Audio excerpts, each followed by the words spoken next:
So you're now no longer are you necessarily keeping those private files in some file cabinet that's locked in the basement of the house. It's on your laptop, and it's then therefore up here in this cloud that exists above us, right? It's no longer in a physical place. Well, I'm glad that he's finally agreed to a debate on September 10th. I'm looking forward to it, and hope he shows up. Are you open to more debate?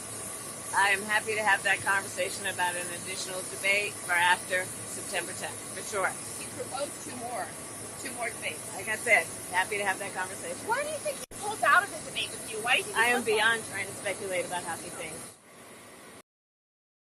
I think it's very important, as you have heard from so many incredible leaders, for us at every moment in time, and certainly this one, to see the moment in time in which we exist and are present, and to be able to contextualize it, to understand where we exist in the history and in the moment as it relates not only to the past but the future.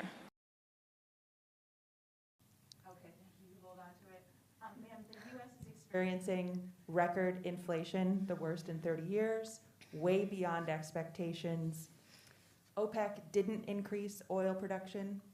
Can you tell us a little bit about how you would prevent the new spending in your Build Back Better agenda from exacerbating the problem? And also, what else are you going to do to fix this problem with inflation? All right, thank you.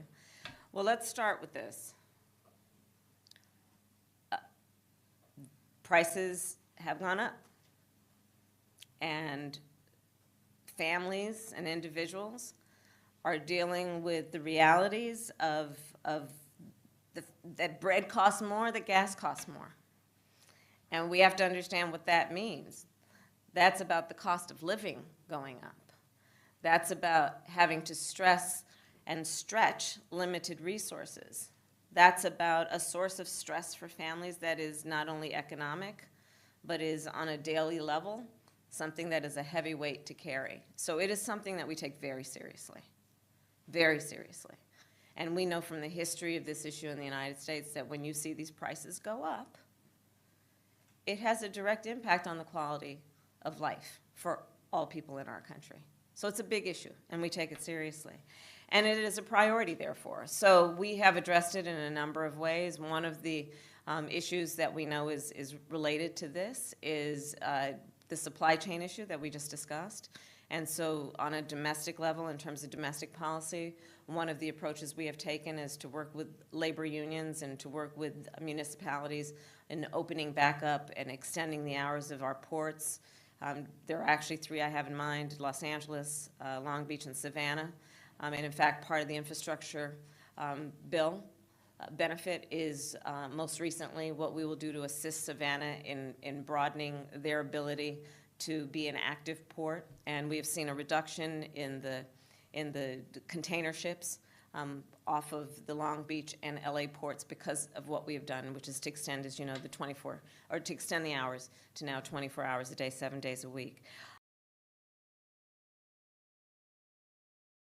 My fellow Americans, words have many meanings, and sometimes instead of conveying our meaning, they can suggest other meanings. When we talk about the children of the community, they are children of the community. Well, we are the United States of America because we are united.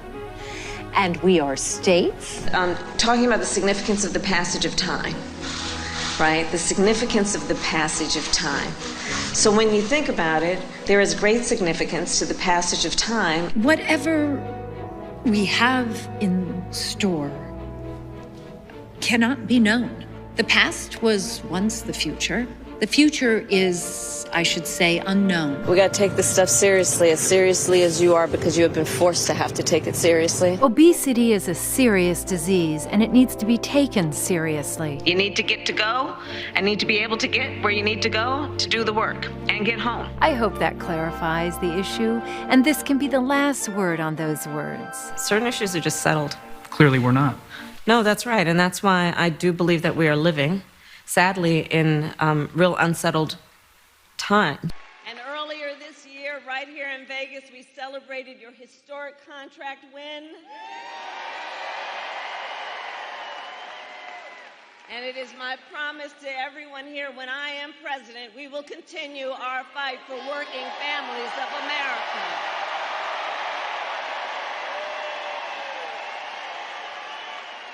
Including to raise the minimum wage and eliminate taxes on tips for service and hospitality workers.